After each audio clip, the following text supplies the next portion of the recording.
जब अंधेरी हवाओं में किसी की हंसी गूंजती है तो समझ लो कि वो केवल हवा नहीं बल्कि आपकी आत्मा को छूने वाला भय है।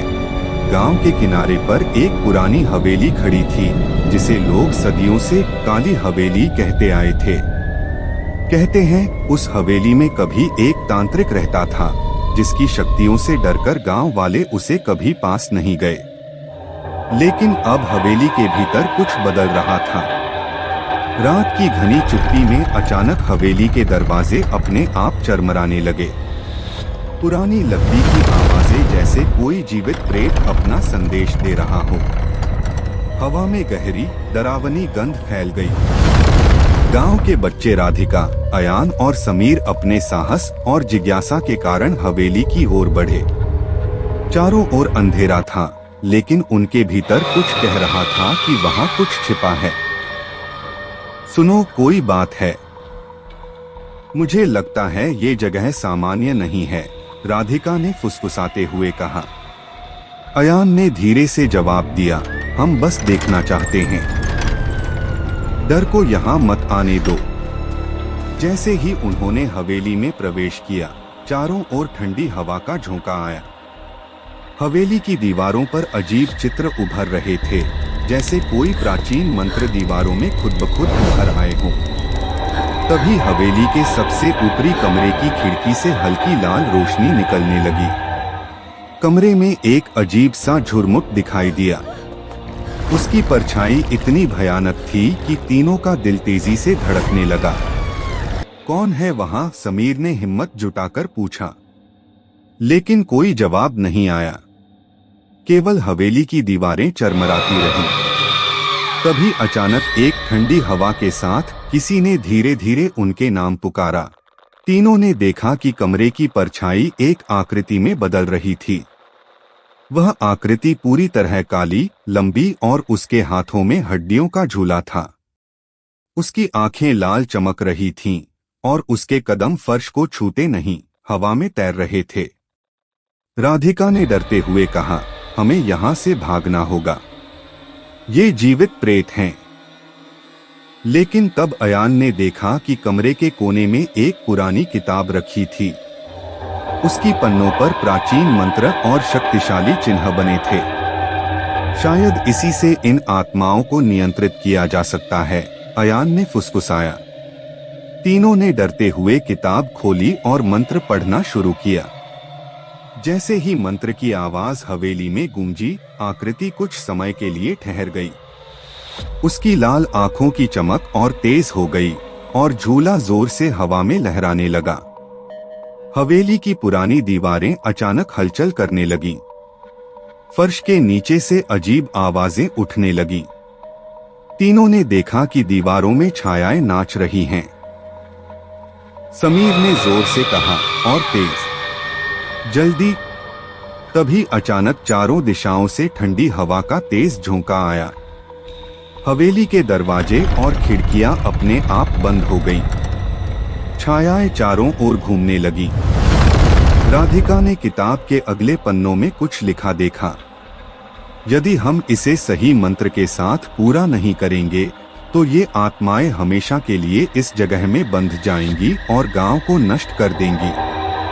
तीनों ने डरते हुए मंत्र पढ़ना जारी रखा। हवा की गति बढ़ गई। हवेली में बत्तियां अपने आप चमक रही थीं।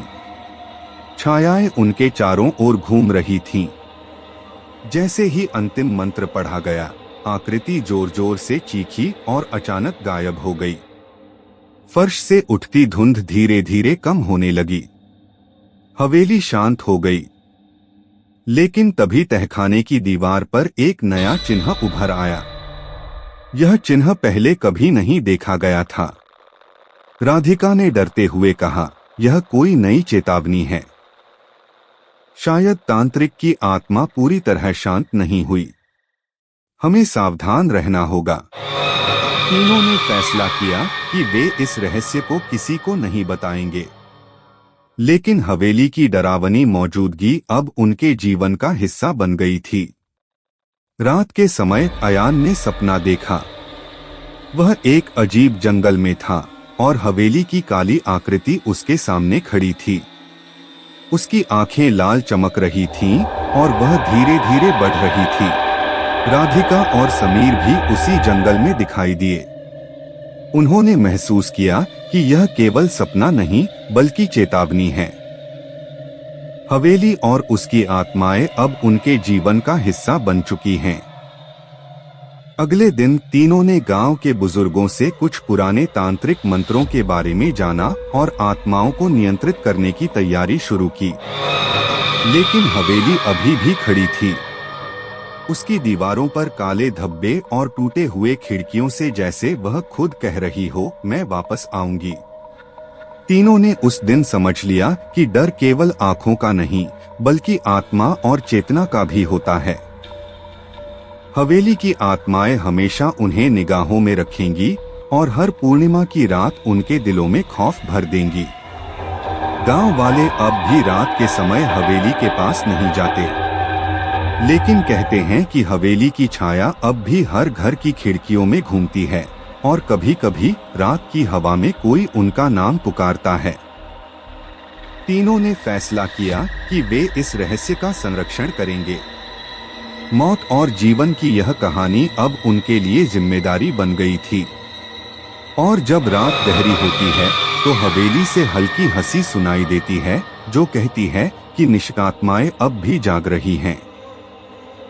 अचानक हवेली की सबसे ऊपरी खिड़की से एक लाल चमक फूटती है। तीनों ने देखा कि एक नई आकृति उभर रही है। यह दिखाता है कि डर कभी खत्म नहीं होता, यह केवल अगले शिकार की प्रतीक्षा करता है। अब हमें तैयार रहना होगा। यह कहानी खत्म नहीं हुई है, यह तो बस शुरुआत है, राधिका ने कहा। हवेली की दीवारों से जैसे फुसफुसाहट आती है, आओ मेरे अंदर, मेरे रहस्य को जानो और डर का सामना करो। तीनों ने एक दूसरे की ओर देखा। अब वे समझ चुके थे कि डर अब उनका साथी बन चुका है और हर रात उन्हें यह हवेली अपनी ओर खींचेगी। और इसी डर के साथ कहानी यहीं खत्म नहीं होती, क्योंकि जब अंधेरा गहरा होता है तो हवेली की आत्माएं फिर से जाग उठती हैं और नई शिकारियों की तलाश में निकल पड़ती हैं।